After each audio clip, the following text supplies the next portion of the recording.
online.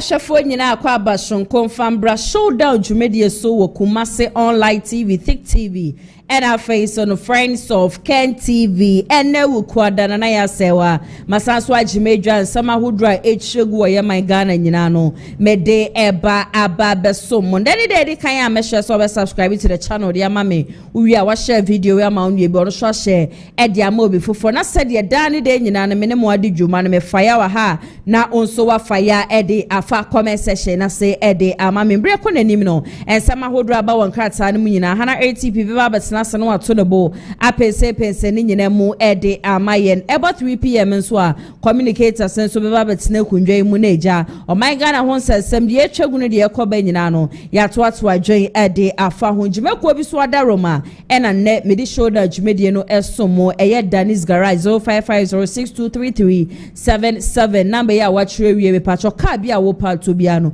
ubepie mu e wo mu showroom e yade a ubenye bi de bia mkasa asem we se o toka na watisika ato ade papa preko o mu cars na de etiapo ane nkrata ne ade nyina so egusu opa mu showroom so echi akwan a Kumase asokwa wo mu ni TI Amas e na edi shenim saso na police ban force asomase ande no medi shoulder jubedie no esomo wo mu so semen kanchom se mo ansho toka kra bia na mo sasabro abano mu nyina mu chuchu mekan kopie mu any pharmaceutical shop anase chemist shop enko na monkwaje modie na unya wo ma wunu ye bia na so ompere bia na se wukunu bi wode amasaje obode ni nyina kama wo beda hate ya jasade chekura na wanhwe ye kura na wuhu mpose ewia no epie mo so ada ne de nyina no eya na mo kwakwan so ba na mo complain na misisi yo na mikotodwe yo na mitumi na yo na mitumi nhwale mfire kunye mo won so kwaje a wode masaje ukotodwe na se osisi a acha 5-10 minutes na chese ya odi na se pain se wo hono nyina no na etutu komo amope ne dudu etu no kopie mo misi herbal center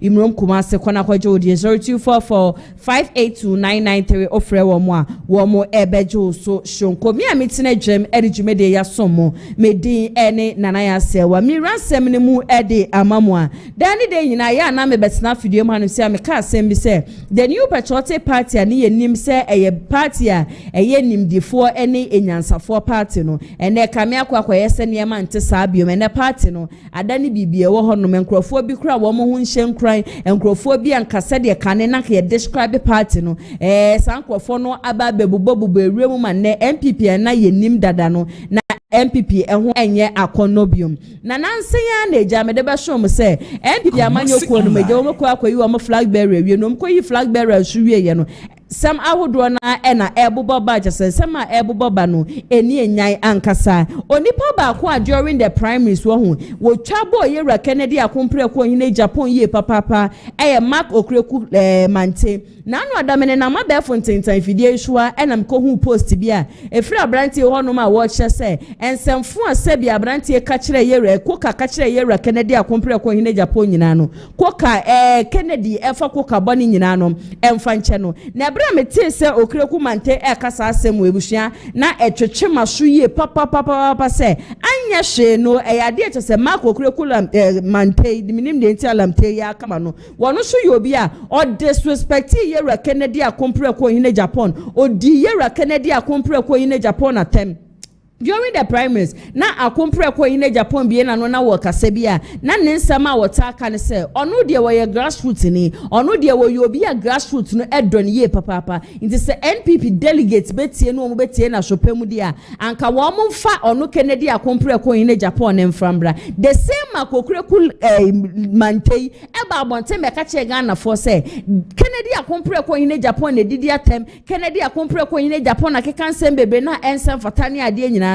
na Dr. Mahmoud Bawumia wonu so ni obi a chese delegate anaso onu ni obi a Ghana for don Ghana for penasem Ghana for tenase inti se ye bekwa akofa yera Kennedy akompre ko hine Agyapong na ba paade anka ye nkofa Dr. Mahmoud Bawumia fambra de bia me kasa asem we se obi a wa akwanya no so obe join a political party ope obi a wa akwanya no so obe select ni pa wo pese wo mbra no be di o my Ghana nim during the prime before primacy na metaka se ye metena fidie mu hanu se attack Dr. Mahmoud Bawumia se bia onye presidential material na mom no say ye will be can and sama hudra Dr. Mahmoud Bawumia nankasa aka no sansem no e na ye mu bi wo ho no ma ye be use against no but it got to a point where na Dr. Mahmoud Bawumia ne nkrofo a na e ka no ho ne nkrofo edi nechi ne nkrofo no wo mo kone wo mo ba nyina no na edidi atama no wo mu hwie edigu yewra Kennedy akompre ko yin Japan so no na nya asem ketwa obi ti se Koka bedi akompre ko atem eye Koka na bebie na no be ka kire Ghana for say wono ne boss Dr. Mahmoud Bawumia wodi nechi de ye mbie ni tire so ba yewra Kennedy akompre ko yin Japan de ye bie ni tire so the same Koka here want to me feed in one 3 times a day mpo no otumi ba abonti bedidi Kennedy ano e be ka kire Ghana for yin say Kennedy ye fancy talker Kennedy John Kennedy sorry oso we sisi dan ni ade na so Kennedy high dan Koka yo eba abontembe ka sansem we nyina di Ghana fo ani mase e di gu yewra Kennedy akompre ko hine Japan ani mase enkrofo edo yewra Kennedy akompre ko hine Japan Koka bekeka ensem emu odru e de kire papa yi na ye da sore ya Mark Ogreku mantei we cha ne ho aba e ka kire Ghana fo say yewra Kennedy akompre ko hine Japan the course wo prime minister mu ni ade nyina onfa Koka bone emfa nche no na wo pa ne chowie na mibisa se na wo ma Ogreku mantei won so nsem a wo ka fra yewra Kennedy akompre ko hine Japan won so wan na emfa nche wo NPP amanyo ko ba be mu anya she ye be ma wo be ye deputy minister for tourism and then culture and industry and culture ye be ma wo dibreu you never not even a single day did you grant an interview ye this sad dibre ne she won sa bibi papa bi no ho no ma wo be ye e dey save that industry sa industry na nde abeku Santana wo ho no mo Makokuru mante wamba ye bibia o na so makokuru mante sanse no opese Dr. Mahmoud Bawumia ebe ye flag bearer ntino ono so betena ho bebo bo na adwen de kire ye Kennedy akompre ko hine Japan ene the same makokuru mante wase chana ho asaso aba wo kansem foforo na ebusua before that ne yenko tie ensem a wono ani pemu na nkasa na didi atema wono so di ye Kennedy akompre ko hine Japan no enfemra sesia come yendi pede NPP for atwetia onabo kan Japan but Ghana must online no can we have to mutirim e ma dramia do bia so grassroots na me grassroots me your top root me am tie me your down root me grassroots obi I know that say grassroots in the say who is the grassroots me grassroots ni bi and I like what about me Obe ba chere fie bisa se sasa na ekọ ne dia e ba ne se pa na NPP NDC peja mo she for factors in the doors. The first case of Nyamna Mkayo President Mahama or say there's a 7-year case on the Ghanaian political environment. We do 7 years and what's that here? There's a mama you can go and check. And it's true. First 4 years. What if 1 year of NDC? I'm saying Ghana 540. Maybe I yeah. Oh, come on say you are quiet. I'm say GJ president. Me didn't know who are there a presentation at you. Say if I take 9 months I begin to you only want to praise the president. Say why are there? Well, not one as a journalist. But is he a journalist in the first place? Don't fall. Because he couldn't even probe. Say, where is the proof? For me, my reputation online before and now. Before and now. Fee me who watch it. Before me first about my say, hey, fee I can say. Hey, fee I say, because I'll check before and now. How come say Okojina as the head of journalists in this country? Why Mr. say okay? When you took over, no, it's the same.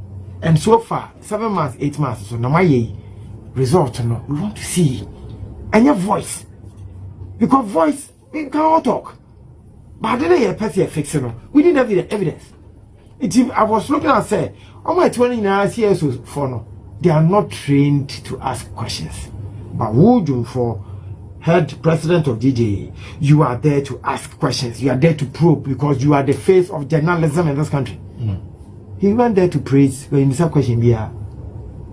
Now I'm saying, hey, but you know why? It's because it's year one.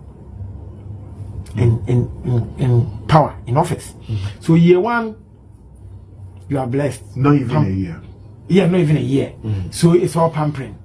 But what they could do by the 3rd year, 4th year, even the NDC members in the Asati and they do the and started. So the day you win power, the following day you begin to lose power. When in opposition, we are all fighting the opponent, the enemy, so they don't find fault among themselves. Kumasi online. But when you win power, then people begin to. Ebusia cat okweku mante ena yetie den sem nyina ba wutie ne kasa ye dia that time na ye hwe nim sanka ye rekene dia kompre ko hine Japan ebetumi aba na waba be ye flag bearer dia ma NPP no sansem we chese videos ni bi wo honoma eni enyan na videos ni bi wo honoma wutie sem a wo kakra na eye asefeme no ntina me choose sem mebo sa video we mbom e de akire mu nyina wo chese ba omia no no hwe ono cat no kra no oye grassroots ni ntese ye kasa ye rekene di eye obi oye grassroots ni obetumi aba na waba beboa eyo man Ghana de wono saasem ne de enya de obagia tum na ensem ono aka fa ye rekene de hu nyina ho eno no na twa ne ho e pretend say won ka bibi boni bia enfefa Kennedy hu na mbom no Koka ena wo pacho ede amane say ye rekene de akompre ko hine Japan emfa ne boni emfa nche no se me kasa asem we say the elites of NPP enimdifo ne nyansafo ne scholars a wo mo NPP amanyoko no ende wo nyina akope bebi atena wo nyina ka wo manu atuma obiti echi ana nipa na adwenye ne say bia mempe NPP amanyoko na sem eno ti ena me kasa asem we sabre ya me mo kasa hono abo pacho buama wono so aba bonti a wo ba be kasa wo bisa kaneno enimdifo ne chese scholars na wo NPP amanyoko no ene obisasa sankrofo ni nyina we ende woto ne bo ebubo odin bi kwadwompi enim kwame mpi ne wo mom keka woni ade nyina wo kan ne sem na oba be kase sankrofo we ye nkrofo bi a wo mu nyina hu se niema ekoso wo NPP amanyoko no mu no enhye nkran niema ekoso wo NPP amanyoko no mu no enya de ebebo anu ntina sankrofo ni nyina no wo mu aka wo ma no atum na wo no akasa mu tina se na wo dwen no wo hye sede na nkakane no NPP ya kono a ene NPP enya kono biom ene NPP entese party anakane no na nipa bebre na ajoine na wonye ono so nko na akasa de afasa asemwe eye Mustafa Abdul Hamid ono so akasa ede afasa asemwe ya Mustafa Hamid ekase NPP anakane na wo mu nim NPP a nakane no eye nimdifo ni enyansafo party no ene sankrofo ni nyina aka wo mu anu atomo se ende ukopie mu mpo ewe ye parliament house affairs no nanka NDC amanyoko no womu dosu ye papa NDC for de nanka ye kase bia enkofo bi ye tutuafo nkofo bi honma womu de womu mpe school ni ade nanka NDC for ene NPP for nanka ye kase womu de womu ye scholars womu ye lawyer for womu ye doctor for ni ade nyina no ene sa NPP amanyoko ni mboma bedane ema ne NDC ukopie mo parliament house wo doctors wo ho wo ye lawyer wo lawyers wo ho no wo economists wo ho jese nimdifo ni mom no akwa join na Mustafa Hamid is wo hwe nim so beba be ye first vice chairman e de amade new patriotic party okani sem ye ya no se ena manu ntino this time no e ma ye mbie mu so wo bi asa akeke na be join ye NPP debi yemfa leaders a wo modim the leaders a wo mu aye ready ye papa so wo be kokoden agi NPP amanyoko ni din na si honom sankrofo no e na yen select wo so wo mbra na wo mu be ye leaders enfama party no ni de owogide shonko se saade ne nyina kwa NPP amanyoko no ebetimi aba mu 2028 yentie Mustafa Abdul Hamid ne sama hodo de atodwa ne nyina no enfamra sesia party no Kesben 92.9 the party okay yes quote for ABC this no masunyane ade okay ena yama NDC for a blackmail yensa ena ye gane free sa tag no ho yeso ye koye ye hu say yeso ye veranda party ni ade okaya party ni mo afei obi akasa by heart. Now we have MPP people to also insult media attempt to say NDC for so sana ni nyina no ye gane free ye quote title na ya yes ye pese ye veranda boy te so mo no na omo afechiri na omo kote ye elites no ne CSOs, middle class, labor, wine no. Ama sese. You need the parliament question. Sese you doctor, professors, you retired police commissioners, you medical doctors on the NDC bench. Come in and sir. Come in no parliament a cratchy for kuku them na NPP side na no mugu. But we woke up to a rude shock say your intellectual base no oma desertier. Onko ama sese yetimi luzu all the big campuses, University of Cape Coast, University of Ghana. Can you know NPP could afford to go and sleep? Say any constituency be a university will be ano. You take it for granted. Say a NPP place, but say academics, any professors in Oma Kodom, NDC, even governmental appointments. Doctors, Professor Jamponum, Dr. Mensanum, they now have professors. Miami respected former Pro Vice Chancellor of UCC, Professor Dora Edubwando, or ambassador to Canada. No, even Vice President, Professor Jonathan. First, can you know who will be see a friend Professor Obewo NDC? I'm telling you. What is the name? Okay. Until I say, me so I'm a academic. I'm a chair at the university for 9 years. Me de me ho about for the se party no omo as a conduit to get back the academic community. Let's get back to our base because ye base no and ye jama NDC DD. Do you get the point? Until I believe say me as first vice chairman of the NPP no, I can be the bridger a bit media use to win back the academic communities. Only how they dream who one say on person NPP national vice chairman only momina o de assume say o coach and assume say Ghana have professors ne academics doctors akrachi for CSOs ya gather womo Accra Sports Stadium and your list of those are almost 92.9 list we na yi ba kon say onko Accra Sports Stadium na only professors ne doctors enko kasa kan kra wo wakuma no say list ni mu why and na wo be yi me say only onko kasa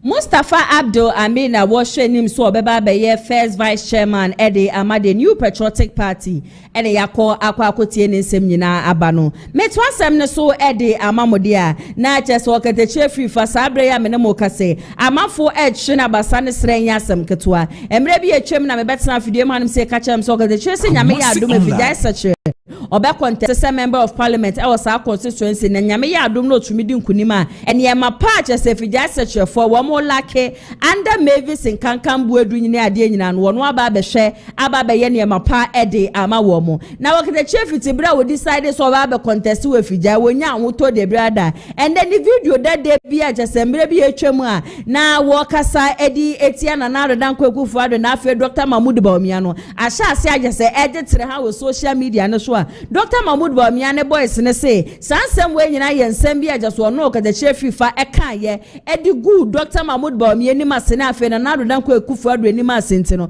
wonsem fata so obeba be contest edi ama NPP amanyoko no ewe fijai sechere na no mu no okete chief fa so aba abonti na bushande you think akra kebi a waba be ye no enya asem ketwa okete chief fa during that time no na openi pa ba kwa wo so ro mo criticize wo ma ban ye papa na yo no ende anopa we anwumbre o just ende obeto to bi di amane NPP amanyoko ne sade etie afi di NPP amanyoko no eluzi 2024 election no amafo hyase se wo mo boni tiri so se open crofo am nam show ma wo mo luzi 2024 election a wo no okete chief fa ya de oka ho bi ende no okete chesi obi en ho no mo betumi akasa asem ne de akere no enam ono ne so e na NPP amanyoko no wo mo eluzi election on de obekọ so akasa na before that no measure so obeka no ne yakọ na yakọ akọhwe insult a Okatakyie frifa ohie yedigu NPP amanyoko ne so Dr. Mahmoud Bawumia nie e na afesu no ye Nana Rodan Kwakufu ado our then president edidi atema just odigu wo mo so no enfamra sisia na ku for the tour in the tiri to say jamu aboa won ha me ka so ma kire mo ma we me si nyobi ade o wo ka so di ato ha ku for the na seki e tuo kwa na se e bon na se e ni na tam wuti bonne menchiri ma bonne am ka so che mu di agro ku we mu na one day asembatu mo da me kwaba ye ba enya no market anywhere Akufo-Addo tintintinti wadi bawomia ebe share NPP call because Akufo-Addo person onya 10 presidency. Akufo-Addo ne kanoforia tane na sefo they want to run a 10 presidency. Anu ma wo sese bi onipa wo yeti bonko so pa wo betimi aboni tinko ye twroma na no okoka bawomia. So they will force bawomia on a NPP. So 2024 the launching of the manifesto of the NPP in Cape Coast. Yankoni Nkokotie, Senator Bawumia, you'll be able to trust. You can't trust that figure. Ana mama launching the manifesto. Ana mama postponing. Ana to copy. I'm so sorry, but that is the truth. You can't call for a press conference as a party in government in power. Then you act as if say, oh, afena, oh, pay a power. I mean, what is this? What is this? So in the last 1 hour, I heard your mama. I can count only about 2 times I heard Akufo-Addo's name. Who is doing this to the NPP? I mean, let's be very honest. Who is doing this to the NPP? Is it power? Is it that they've been so much engulfed in power, they cannot even read the difference between communication in government and communication in opposition? I thought the NPP has the... Muyen kwasiafo na mama kwasiafo ejimi mu muyen enkwasi NPP Ghana formulante muyen kwasiafo me say opa move everywhere me say muyen kwasiafo because muyen kwasiafo a ye create system a oppress mo na mo da support this system Asante Fonia can for the problem of this country yet so yen can't Juma ye dig your mama will come ha. When you go and your mama ye chana the power come ha when you go and for the nipa sorry free akonyano so will be the second time Ghana is getting independence.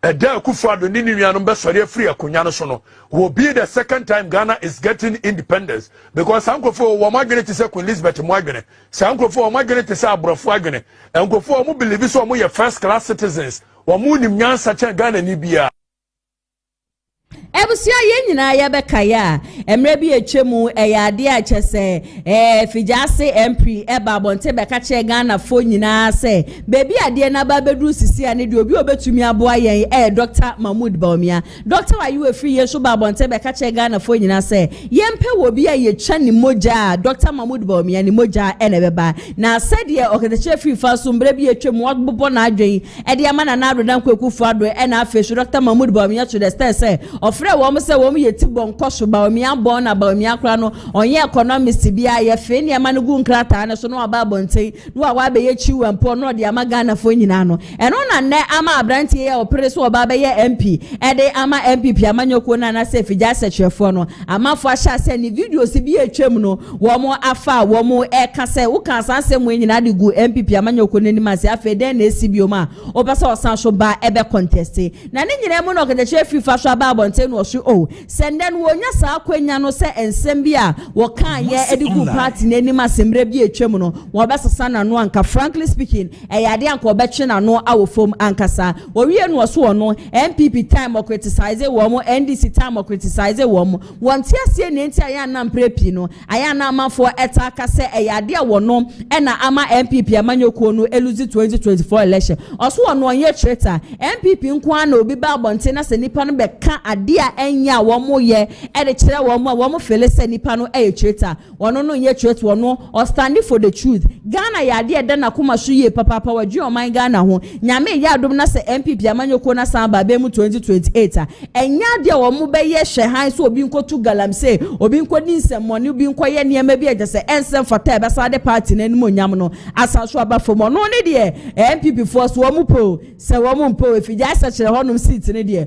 obeje ata na ni asanka se owie no pa acho no hwe obani bi amedi bi ahwe no munyina munje mu na enka na afi yenhwe kwan a NPP amanyoko no e be so asanso aba abemu yenti okadehwe fifa enfermency ya ebia in the course of criticizing ana kasebu ho a eboro so no you pour a cancer so be able from me am nyoma ofra na manyini so masa yam nyoma sa ebia na giving on answer okay I probably will say the same thing but the choice of words I'm used to na na papa okay now so nya say ube come Ghana for say mu yemo no mo nsa ma yitu mi bi na obi mra metu galamsi mo ye be pa bia so nyina ebi say ye nyi manfo no tu mi kutu galamsi ana NPP na nye criminal organization bi a obi pede body e di say galamsi you opetu si wo pesika bi awio na odibirika beshim na afi wo ye ni ye koka ye no ye ka no momu no ana ye na so wo mo di bon da bi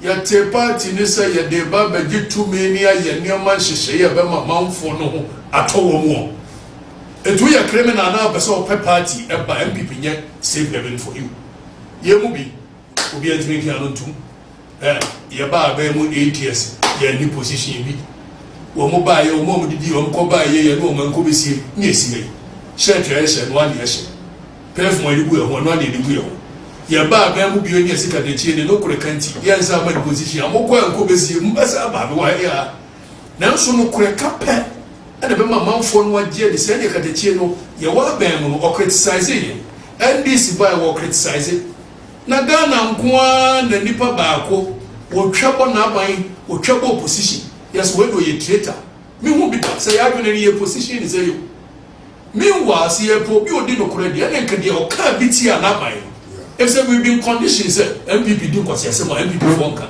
NDC for do kwase say mo NDC ka katachie pe online ana won mo ne party so mfrimre santi o enye so obi na de mi ko she mu ya bia ntimi fa me wurewura me na wo ye o se MPP no a wo ye ye no wo mo yi wo ma hwan ne MPP ya nyina ne MPP na obi a general secretary obi a chairman wa fa na ho so this is politics obi a won evil a wo fighting na o fighting na unya table at the city and I'm not here counting validation how many people in MPP wants me or likes me or I don't seek validation when I'm going to bed.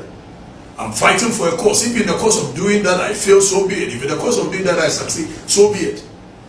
But if you want to sit at the table and there could be a general secretary, Asemisi or Freme, Chairman Muti, Asemisi or Freme, Dr. Mamadi Bomi, Asemisi or Freme, everybody that matters within the party has called me. Except that, when we are normally to two, then this miracle of Waji incident.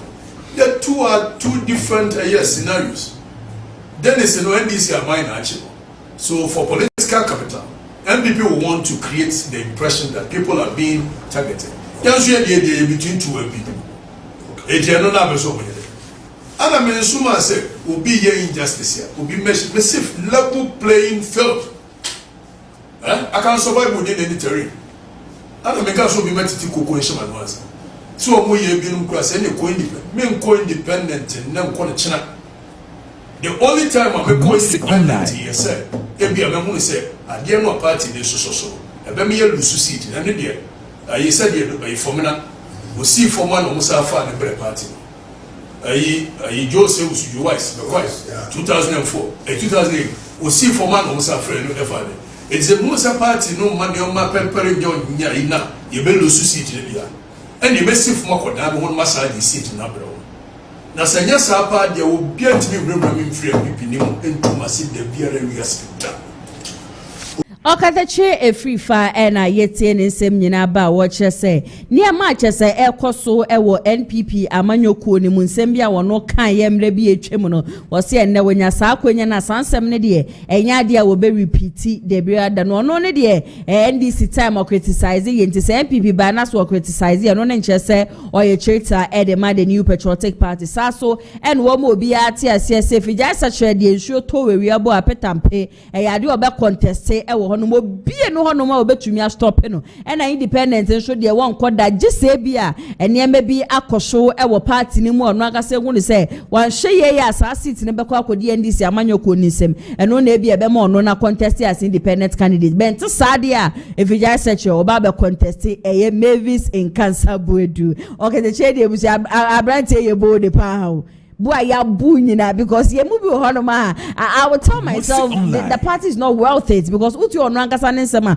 was the party ne buy eba be mu 2016 to 2024 no enye se bia wonya bibi free mu wo man to aduane ama no wo man to ka bia ama no wo man sifie bia amfa ama no nti den kwada ena still na chenchina ya buwa pa witirimu ni ade nyina still na osi NPP kuro ya akwa remember say mbre bi etwemu UP alankoyo chairman the party I think say one communication member ba kwa Ashanti region be kan bibi say ade just NPP amanyoko so ombe so mafia wa won to bi do constitution ne kura to nche na mafia wo mafia wie na afia ade na koweni na woje onwanje wo yo ho hwe anye no na afi wo asanso di America na wo aba be pa omagu wani mase ayo poto ase wewie no ma se twa omo ho aba be pacho ebi kura na nde atoye rakenedi akompre ko hine Japan okreku mante ya wo muhye ya wototo obo na adwe nkanka ne video bi a mehu ya pa okotera chema wontumi ni media station ba ko wo di ye rakenedi akompre ko hine Japan na temse ni yemma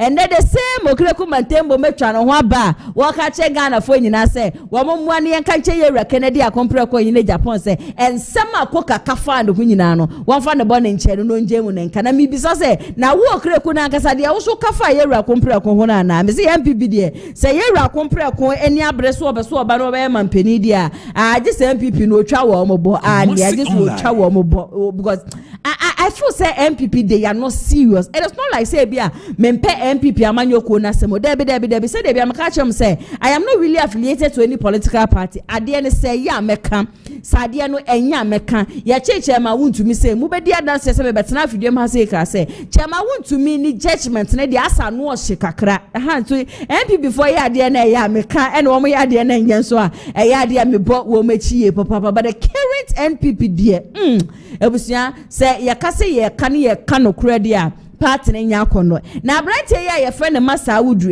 chema buge in fact wo penipa ba ko a wo say MPP pa metumi akasa brante ye kan ho bi and then asem ya wo granting interview say wone Mustafa Abdul Amin na press one meba be first vice chairman na face campaign odo wo na press one meba be first vice chairman and masa wudu ka che Ghana for say ebra na MPP amanyoko nu wa be mu no na wone na ado danko ekufuado etena se edgin policies a wo de beba abema Ghana for na said you see for aka no hu ase eniema MPP for wo abema wo mu ye nyina eyo no ni nyansa wo de ma na ado danko ekufuado no ene de MPP amanyoko bepie mu sei na metie ni sem wie ya nam si ya so se wo ena wo ma na ado danko ekufuado idea wo fembu amanya enu ti na Ghana for abade ma editia MPP amanyoko no furu 2024 so who say wona wo man na rodanko ekufuado idea wona man na rodanko ekufuado nyansa wona oche na rodanko ekufuado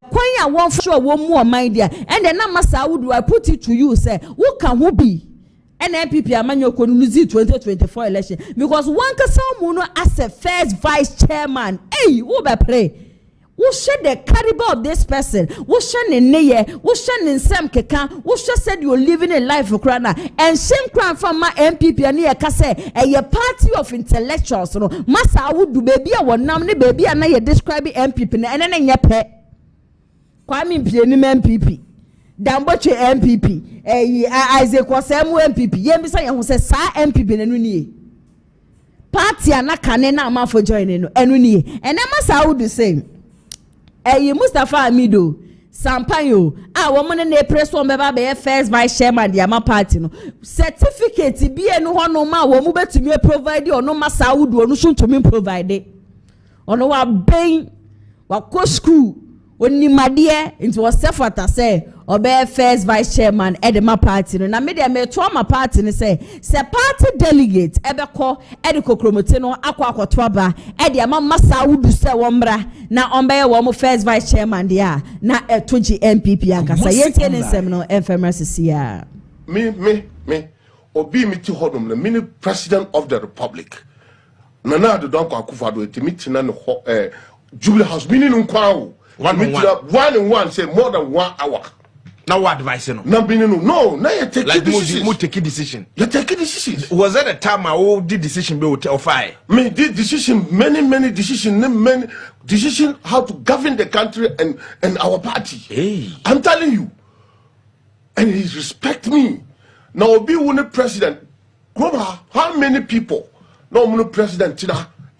What is that? Pyne try you know at their second senior high school. Are you aware of that? I've already taught senior high school. You see, I am telling you that today, look, all those who are contesting me in terms of intellectualism, if it's in terms of certificate, legal, and yet fake certificate, legal certificate. You see, me certificates me one.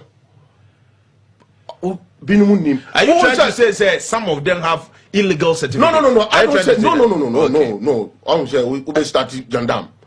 Who say me? I don't like that. I didn't say anyone have. I don't say certificate be we are politicians for or metima can say Okotoye. Me ko value view. Na bisa Alhaji Masaudu. You see, I did my masters in development communication at GIJ. GIJ nde na bo Alhaji Masaudu Osman na I say whether I have completed, I have graduated, and ya online me try one call online certificate me online. Abusia chairman Buga no was say ade na NPP amanyoko no wa be mu no na one na nado dan Akufo-Addo ado show boy one ne tenase no ma plane ekwan a wo mo be fa so a wo mo ebe ma oman Ghana etumpo na afa afa na entuma pay friend the first vice chairman ni de was wo abo adwuma yie papa wa pa no suku a wakọ ni bebi a wa kyerɛkyerɛ ade no enya asem keto na menu nti no was se fata se obeba na waba be first vice chairman Ediama party no ya to my party so mbekwa akọ select chairman Buga dia etoje wo mo ankasa meto asem ne show ede amamodi a na chairman Buedu show wo hwe nim so no show ebeba be ye national chairman ede amade new patriotic party wono so na edi sankomo we ne nsem nyina ne se chairman wontumi 20 years a won kwhwere mu nsa wom no won de obeka se eye political prison and wo se e won krofo bebre wono mo a wo mo e wo concession a wo mo etum eye mine ni bi na so san krofo no wo mo concession ni bi e de ma afoforo de ye adwuma nti adenti na chairman wontumi nkwan de okoye bia yeso won ko na onkotwere mu 20 years oka san san wie ya na buhwan de obetiwem no se NPP amanyokuo ne pa de sesi ane de baby ekeka kwon de nye kama o even 2024 election was shame voter region na NPP for ni seat ba kumpo wo ho okopie mu the 3 northern regions so the 5 northern regions so NPP amanyokuo ni seat bia wo ho no and the Savannah NPP seat ya ba akopɛ bono NPP seat ya ba akopɛ sani ema ni nyina in fact out of 9 regions NPP ekunwa jesekita wo mo out of the 9 regions no kra no 5 pe was sense sanye bebre na etumi banam si ye dwamwedu asem we ya mre bi etwem ye ra kompre koyi na Agyapong Koka bia amafo beto wo ma no gu ni hwi ebia na won so aba beka se yete ye ka ne na mo se nka enam Kennedy show NPP lose 2024 election and then mo amu na se etwa mo ho ba na ne de mo amu come most of the regions muni seat e wo honom se NPP amanyoko nani abrese 2028 won be so mo ba ba mu de ebusua homework ne de they have a long way to go ankasa yete John Buedu na esem ni nyina no emfemra sisia to me 20 years I still insist say Wood to me is a political prisoner. I still insist. I mean other cases I don't need details. But this particular case, no, there's no minor in our country. We are the concession. Now all assigning the man call for. There's no minor. Even the big mining companies, AGC Media, all assign a man for, all by regional minister, all by a lands minister, and the G permit as one of the amount go for. In the northern region, the last elections, all the MPs that went to primaries, they all lost the elections. Tolong won because they didn't go to primaries. Karaga won because they didn't go to primaries. Savlugu, there was a problem initially, so that is exempted. Gushegu won because they went to they didn't go to primaries. Zabzugu, intense primaries, they lost. Yendi, intense primaries, they lost. Mion, intense primaries, a seat that you've never won before. You won for the first time. How do you subject this seat to an intense primaries?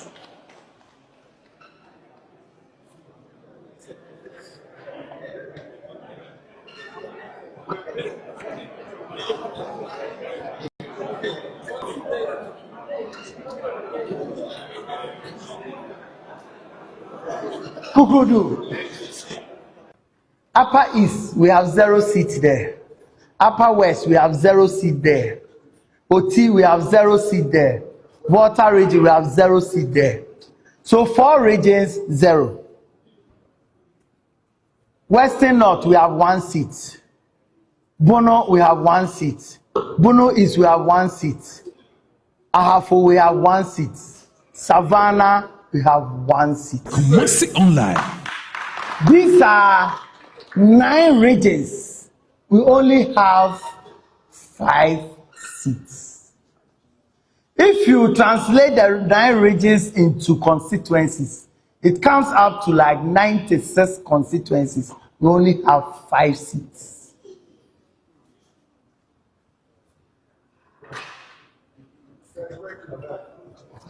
Now we want 60. This is the reality. We want 60.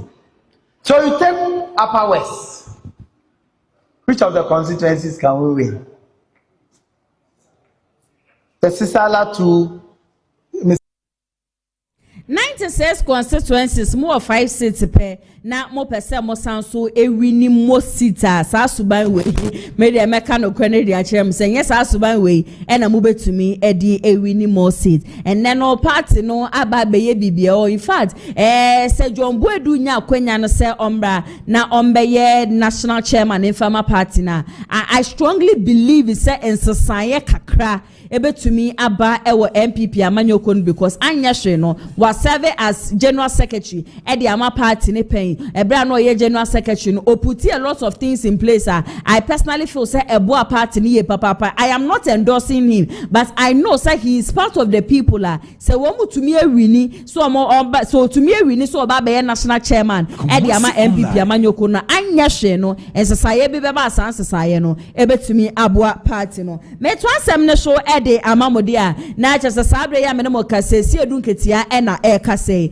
na on say NPP amanyokon no led by Nanabi wo national organizer de aba bonten say nyame ya doma eye echina e na wo mo eti toshukoko e de akira ban yi jesa ban yi ba ye niam bi aban yi ya jesa sa niam ne nyina no enhye nkran ni ade e de echema wontumi ye so nkotwere mu 20 years ni ade nyina no na anu ada Nanabi ba ya no address media no kan sansem wo nyina e no na ndesi edunketia ka say ade a NPP amanyoko ne ye no bi adwen be ye ne say enye bon de o ka kira wo mo say eye papa na be ma Ghana fo nso hu wo mu suban say chema wontumi a wakodi bone a yeso won kwatwere mu 20 years na che say NPP amanyoko wo mo fo abone so NPP amanyoko ne fo agalamse so wo say ebra na chema wontumi wonya nkodansa wo mu no from 2016 ebe nyina no eye illegal mining ni na chema wontumi ye wo tumi nya sika o de ko sponsor eye NPP amanyoko no nti enne NPP hu ni say se chema wontumi efa ne hu di na chema wontumi pie ba eye ade sika hodo ajase wabo ano ne ade nyina no obetumi ade awremu na afe wode akokoden ade ama NPP amanyoko na ba ba mu eye 2028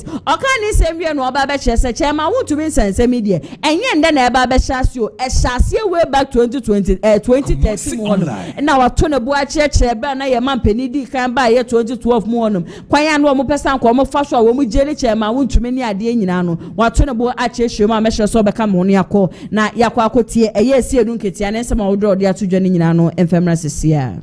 The party is hitting the streets on Thursday. They say it's selective justice. Now I've been saying that That is the worst thing any leadership of any political party can subject its party to. It's good for us. How? It's painting them as people who are responsible for Galamsey, and because Wontumi must have used the resources to finance NPP, they feel obliged to defend him even when there is evidence that he has done the wrong thing. That is what is happening. Didn't you hear Party Hienska? You heard it. That was when the Galamsey was at his height. Party Hienska, that was it. So they feel that Wontumi having done the wrong thing and shared the money to finance the party, it is their obligation to defend him, whether the public says he has done right or wrong. And those who have followed this case started somewhere in 2013. All right? When President Mahama put together the ministerial Interministerial Committee Against Illegal Mining. Interministerial Committee Against Illegal Mining. So somewhere in May and June 4th, they raided Wotumi's Galamsey site in this Tano Nimre forest. And that falls under I think Victor Mesu. Victor Mesu was the DCE for Asankragwa. He invited that task force to go and invade Wotumi's place. In fact, when he got the pictures taken about how Wontumi was devastating the forest and polluting Tando River, he brought the pictures. He came to show me those pictures as the General Secretary at that time. And then he invited the task force to go in there. They went, invaded Wontumi's site, burnt the structures, demolished everything there, and then, drove away. He was having more than 100 foreign nationals there and was trying to build a facility to even fabricate and assemble equipment for the Galamsey. So all these things were vandalized. So he waited till NDC lost election in 2016 and he went to court, claiming that the state had vandalized his property and he was claiming $43 million. Then the case proceeded and the judgment was delivered somewhere in 2019 when Nana Akufo-Addo was in power. A judgment was delivered in Secondary High Court. I have all the case. You seem to have really followed this. I have the details. I have followed it because when Mesu brought the pictures, he showed them to me as a General Secretary at that time. But this latest trial that convicted him was based on a 9-month operation. You wait. So that case was judged. It is because it was a civil case filed by Wontumi to take money by way of judgment debt from the government, and it failed. You know some of his claims. He said that he had legal license to mine. Ebsia Johnson esi edunketia ena yetie ni nsem nyina ba ne kasa ye nyina no wose nyame aduma echina demonstration na NPP amanyogo so mo ba be ye ne de eye ebema Ghana fo nyina no ehu NPP amanyoko wo mo stand when it comes to illegal mining. Metwansemi so ede amamudia Mahmoud Kabori a wakasa ede ma Ministry of Lands and Natural Resources wose ende Dennis Miracle Abwaja ye freezing account ni ade nyina no eye nano na epiapia no ede na kwa akoto asem we san say ebra Dennis Miracle Abuaje ofiri obi memu eba aba bepie mu e wo Ghana chese yokofo ekosho ni mu no say wo mu bisa no question about 55 million Ghana cedis so wo mu bisa no na ni kwan sanka Dennis Miracle Abuaje ba bonte ebe chire mu be kasa be ye dede ni ade na so Dennis Miracle Abuaje ba bonte be ye dede be kasa ye saa ne ma ni nyina no eka ho bi e na enne ama Dennis Miracle Abuaje ne ho aba asemi saa so e na Kofi Dwuma nso a wono so ye freezing account watch say wo bi enu hono ma woton akpeteshi eboka with the exception of Kofi Dwuma kam ho ne yenkɔ na yenkotie Mahmoud Kabori nsɛm ahodo no so de asodwa ne nyina no enfemra sisia. As far as Papa Yabrante by the Mahmoud investigation, no, I take a different twist. He doesn't talk plenty. An investigation be all ye be answer who say, and then one more name the travel home the cassette here be. And then more for Kofi Dwuma money in a cry a freezy online. What money in a freezy? And can go for Kofi Dwuma why the trumpet de Hiboka? Of a quack or take class a grand top with the Yamoka. No, I be up to MD. Eti miracle, ya frail. And Pennyfo say a man may declare himself innocent, but time and truth does not quarrel. The long arm of the law. Oh no. Miracle. Onya someone here no. We are saying be anywhere when you asem. So no. Na asem na Pennyfo bobo ho. En kan wie. Anya asem bia na ebu akumfo. Sebi asante se toda oni papa binti kwase ya bi kura ti fa no hodi. Dwantoa ntina dwantoa wo wiase.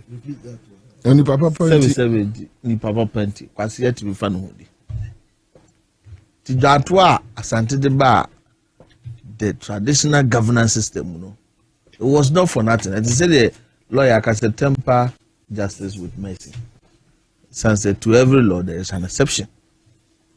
Now what's a more bump in Ukraine here? And the Marco couldn't one from one radio station. Kumasi online. Telling the people what state institution ought to do and ought not to do. It is not your job.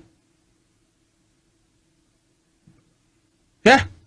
As someone you can say if you say that I disagree. Oh, of an entire when you are in fear, you remember to say you was gumeswa. Obia mu akumfo. Entisa. You invite you somebody yin someone no. Eh open here. On here. Wa fa aboa no. Na natural abatu akwan so. Aboa as ye nyanru abatu antikwa no tum. Na menka wi nranza. Obu okra abatu ahono nkra no yenya abuabu wa yankunu ye fe se woni ne kokro so ne yenya na ase dodo. Je mi na say abatu ya pi wa abatu. Ofa. Trese. Me I think say yoko hodo mu kura de. Nsa wom na aka abatu akra magyetum. Yoko de ujimdu abatu o. Ho de asem no fefe ye. Asem no fefe ye. Me na me investigate slavery. You do abrochira and you akodu adase do shase free eyife yasia.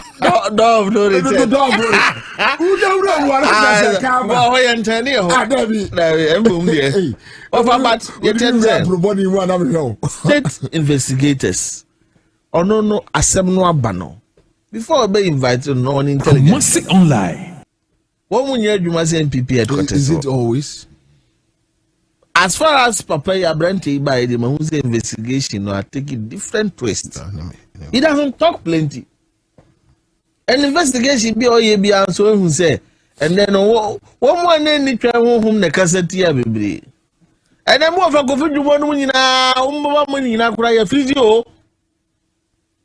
What money in a freezy? And can go for Kofi Dwuma why the trumpet de Hiboka? Of a quack or take class a grand top with the Yamoka. No, I be up to MD. Eti miracle, ya frail. Investigator may be some questions.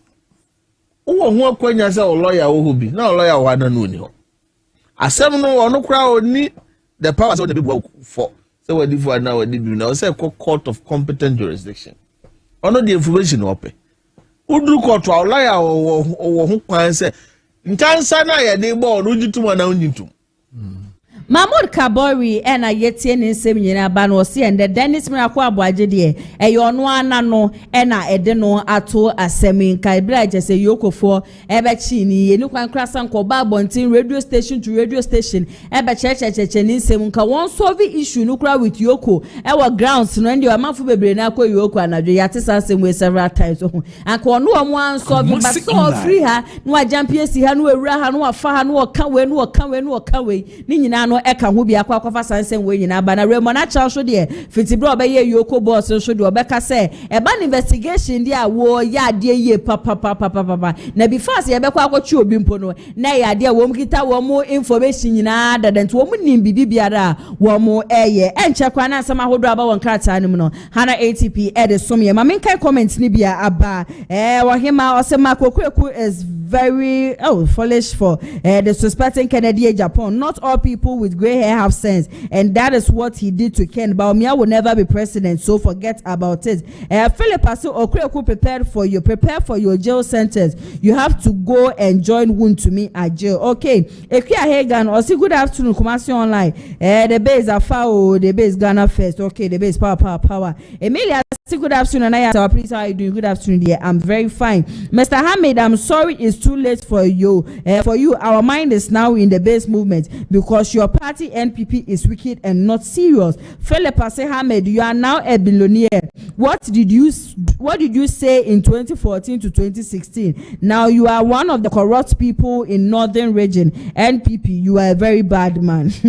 No wonder NPP is in opposition. NPP is not. NPP, oh no. Could you say what's the meaning of apology? Now just said I just go. Now okoshe meaning. No, Emilia said my brother John Buedu, we the NPP youth know all this. The problem is Baumia. We don't want Baumia. Baumia is waste of product to us. And I said, well, what Esiedu is saying to NPP is true. NPP is the party who supports Galamsey. In fact, my party NPP is very wicked. Seriously, not just so far. Comment to the Biabano and I'm making kind in Yano, Eddie Amamu, Jubeko Biadaroma, and a Danny Day in a to show that Jubedi and the best moment. I mean, Chamusima and Jabba from Kraton Femras here.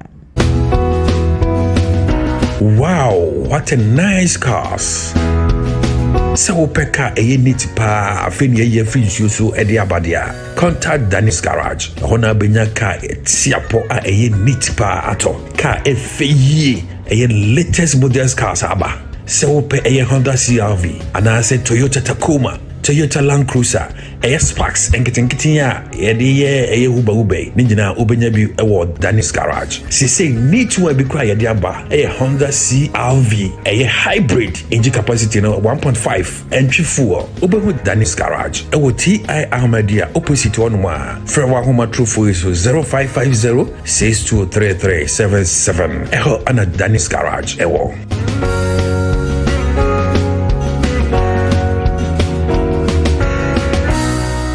Kumasi Online. Okay, nti kabi a wo pato bia no kopie mu e wo Dennis Garage won benye bi e de amount saso na police ban for so asomase and no metumi atena ha me di shoulder dwumedu no esom waposo tutu yina no kopie mu e wo mo aso ye ni pharmaceutical shop na se chemical shop bia kona kwaje wo police ban me pacho se ye usisi ne mu e twon se ye wechi kase ya na se wechi ndompeni na emu etutu se ye ade edu anadwo na so sasabraba ukwaji bia me pacho de sra wonsema na ma ye de amasajo 5-10 minutes pe na pains ni nyina no etumi etutu akomo amope no dudu etu no kopie mo misi herbal center mrom kumase kona kwajo de 0244582993 ofre wo mo ebejo so shonko ATP memo akwaba ani asame jo so bia abakodi yesu adom na so obadia daroma nensembe na ba won krata mami for delegates ene Wednesday yine seme fan share krata ni nyina asene ne krata na aba no na me ba betina asene ja ma pensen mu nyina kama so edi amao na na wo kratafa toso miensa wo krata ni nese national chairman a wode emaye NPP amanu NDC amanu ko no sorry ne phone da hase general mosquito na yegyina nim se tete ho sensem amafo bebre na ka sanke mampani JDM enka wo bon ho modin ye papa pankeja enka osanso ko tete mu bi man ke betima boa mo man Ghana duma pa na se ne mapa wo Ghana fo eni so ne betima bem e de amaye we na nam so ama esiedu ketia de nsem bia beto abote se amu da bia da mugina PC so ne mampani ko tete mu ko tete no so mu ye dangerous scratching ye Ebola ye yale ye ba ye ene krata delegates bo ho mane so e hase sanso na obepie mu e wo soro ase so akasafa toso ye mienu na no da ene nya ne tie so kopie wo ye nkran ni kuma sen kwantempo ne so akonhye bi akwa kosia man na nam so mamafo bi na afemu ashro mo kwa ne krata so asanso atwa ho foni kama so e dia ba na mrante mienu bi emfoni e wo krata ni mase ye freba kum Isaka ene freba ko so Godfred na da ye mu se videos bi etwa go social media na mrante etre mu ka se ye man pani JDM ene national security for akwa hyehyɛ baby di sika pudo be 150 million bi ene now so my police for ko so mo pɛche no ada ene de mo kopie mu e wo court a grant wo mo bail sika e de se de ato mo ti so no enye sika keto ne krata so Agyapong manie enso e wo delegates unya delegates na job wato boase na wakenkan nyina bi kama e de amaitena no pensema kata e de bae no e na ma pensem nyina kama so e de ama wo no me de the Ghanaian publisher e de to so and also be PM ase so na se minority no e na ka say kratafa to so e yemienu e no mo kire mu kasa bra ne ma mpani je de mo ba bem no hye bo se e ye nkran ne e kumase kwantempo ne so no wo be ye papa na jam nsiesie bia wo bia no matima ma be expressway dia maye ya enka ye hwe ni musanka de mani mu ikran ya ye dia maye wie we na nam so na no adasa ka akwanhie ekosi wo hono nam so ma mafofo mo hwero mo nkwa no ene eye minority no aba abonten a wo mo kire mu ka kire ma mpani die de ne mpanifo e wo abem so mo sro mada ene mani mu ya mo de mo ana mo hye bo mo so mo twesika puduo e de ato wo no ma mo de be ye sa akwan se ni mani mu ya mo nkwa na mo nkwa ye sa akwan no e fa na sa aka akwanhie de bi da AC ewo kumase ne enkrampon de kwantempo ne so no eto entimi twa ne kratay ebowo bane eso ewo kratafo a eto so eyemienu na okopie mu so kratafo eto so miense so a na se yesi wo no ne da gold board no ye lawyer Sami Janfi ne foni da kratay ne kama ne kratay ebowo bane se na okopie mu ewo ya be fonte Janfi die so a na se amafo be na ka se gold board eja na no ada ye mampani je die betina be ma so de ba he no asesi ka bia yira wo gold board one ma enye fide gwese da wo mu twabo Sami Janfi na we na now so ma Sami Janfi ababo nso no ga say Ghana for ya no se Ghana wa Ghana ma pade bia da ye shop de se kan se men fata bokuru ma say uko pie bo gold board wo so wo kam ya se sika bia ni wo no ma aye sa 200 million Ghana cedis amuche buka sa ira wo gold board wo ni nyina se enye no credit bia da ene class the Ghanaian publisher ebo one man ye enso e wo ha say wo be pie mo so eye e wo ase so a yes a year GSS4 and ka say and om 2025 breast e man pani JD ba bebo no wo board ho modin ye papa na enye fedia grind na so na akọ nanim na se omo ye adwuma e wa bem na se wo kopie mo so ye ho no ma na se bribe and collect kata hye ne proya na ekoso wo ho no no na nie nya ye papa enye fedia gra e de krata e twa ho foni kama so e da beto krata the Ghanaian publisher e so edi ma ja wonya bia na ja wa kenkan nyina bi kama so eda mentana no pensa makrata ede ba ede bi no ena ma pense mu nyina kama so eda ma me the Republic Press ede etwa so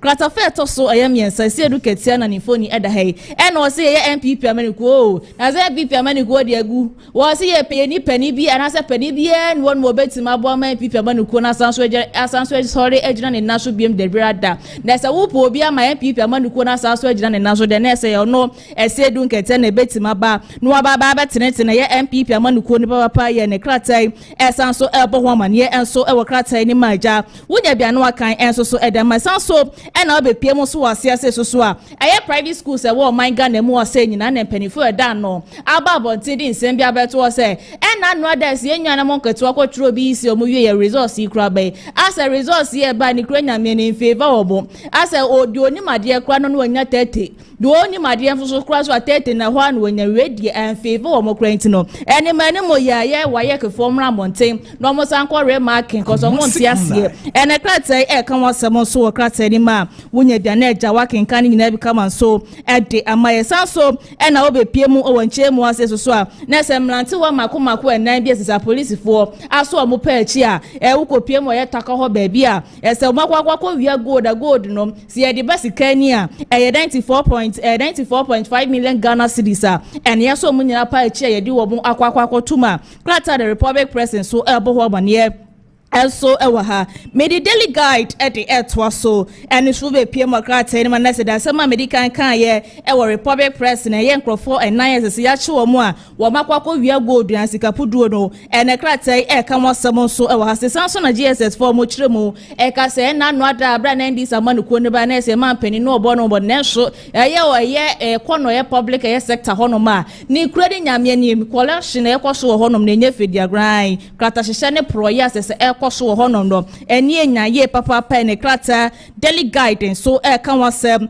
so wo krata ye ni meja wonya bia no akenkan nyina bi kama so de amaye medide custodian de to so na se ukopie ma ya sa ye adanse askwa na se galamsi ati se wo ban ga na mu ase yezu se yesase ye be kan so na no ada na se ebra ne ye man pani dada di show ba gaga Jack Toronto wa be no the agenda 111 hospital de ba na ukopie mo wa ya adanse askwa se osi bi won ma wa nwe die na so galamsi fo no makwa kopie mu wo ho no so mu tu galamsi a enye fedi agora ene krata de custodian ani wo betwe nani kama enso da ba beto wase ya wonya bia na eja wakan ni nyina bi kama so de amaye wo be piem so wase ase so na se minority in some amoka fire clan ene eye kumase kwantempo so mo ba se man pani je die madaroma wono na she Ghana fo nyina bo so wo ba expressway no wo ba be hwe ni nyina kama so da ma wo mo ane krata esan so ebo machi wo krata ani mo ha se me the daily graphic the to so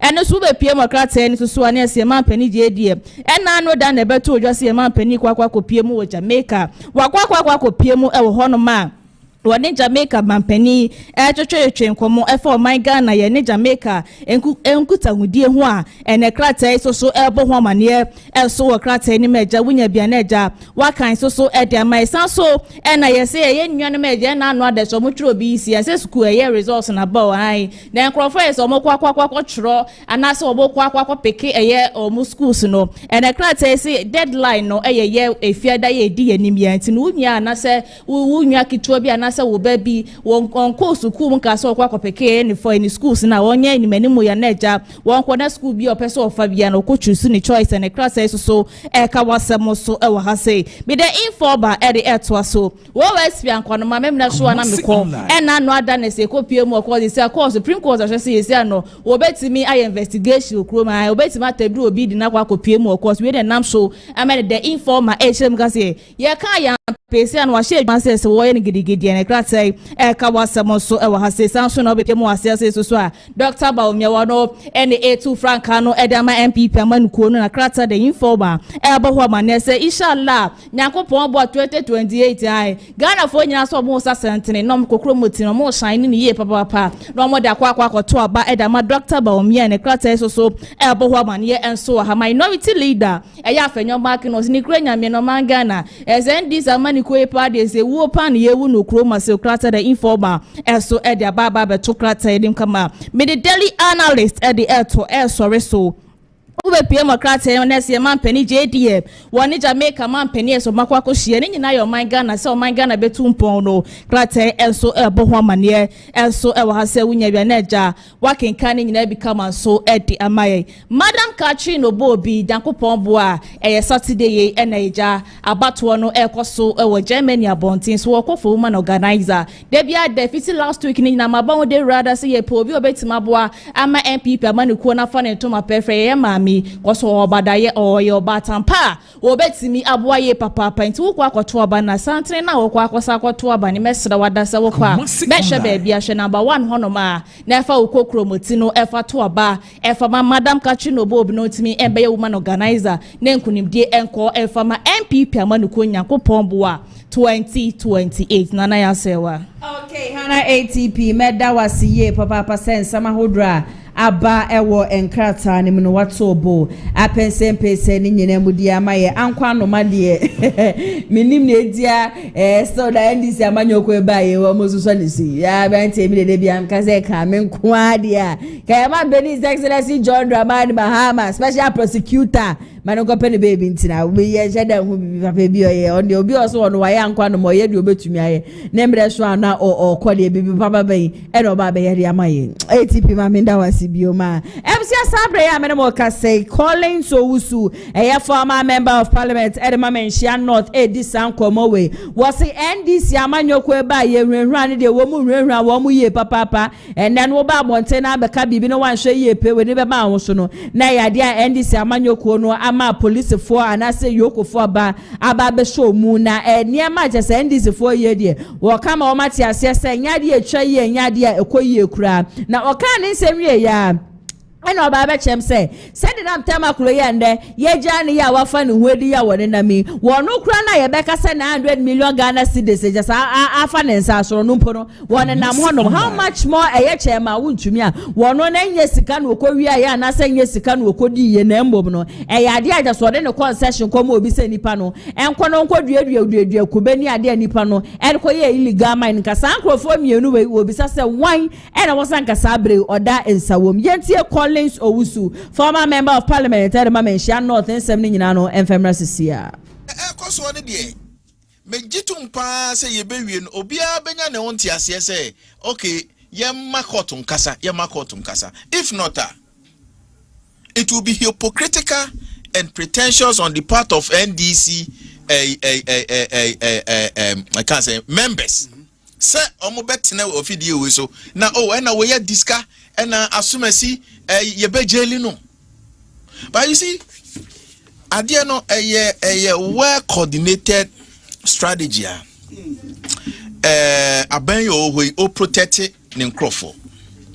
Because it started from ye nua panyin opunimu case ne ba obeti attorney general say oh when you interested no file nolly prosecute na ya si case no ye twem oba ye no say na ye nyina ye gitum say ye combat corruption dia mo a ekwa didie emaya say enka bingum ba we de attorney general any NDC aban ama ye hunu say selective justice and ekoso omo ma ye hunu say e be ye more Ghanaians than the others ne say nti no omo gina emrani mu kra na sikasam ene niema bi anko ye fa wo ho no omo ba ye no omo be yi omo firim rather no obi a yen convicting and I say they haven't been charged kra no sankrofo no masa do money asakwa kosi won so that is not fair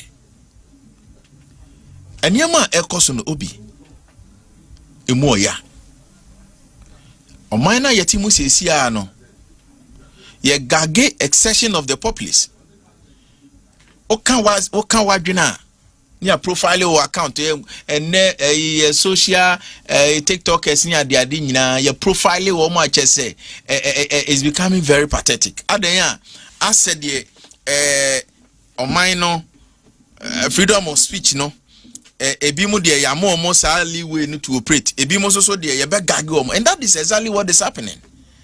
Eti ya betina kromuha na aben yo tihoi edi intentia ama a session of the citizens. Wabra se nipa no ye NDC media they don't see anything wrong with the nipa no aye. Eye arehosem. Chama untumi de ye ka ho asem yi. Chama untumi se enye ono ankasa na oko engage in illegal mining. Kumasi online. Because he wasn't caught say oh chama untumi uye illegal mining. Nemum abansi wa property right bia oni sell to me to transfer minerals rights. Enumpo alande no into jail